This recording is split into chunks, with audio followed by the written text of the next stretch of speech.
One day, James had to wait at the station till Edward and his train came in.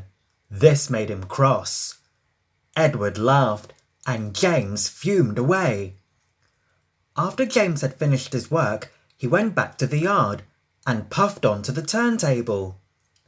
He was still feeling very bad-tempered. He grumbled to the others. Thomas and Percy were indignant. Said James. Next morning, James's driver was suddenly taken ill. He could hardly stand, so the fireman uncoupled James ready for shunting. James was impatient. Suddenly, the signalman shouted.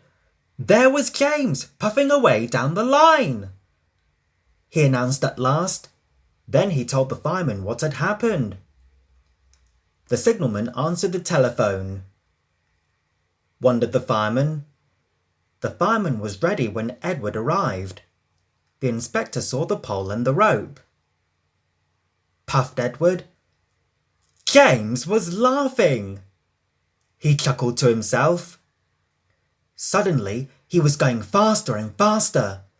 He realised that he had no driver. Called Edward. Edward was panting up behind with every ounce of steam he had. At last he caught up with James. Called his driver. The inspector stood on Edward's front, holding a noose of rope in the crook of the shunter's pole. He was trying to slip it over James's buffer. The engine swayed and lurched. At last, he shouted. He pulled the noose tight.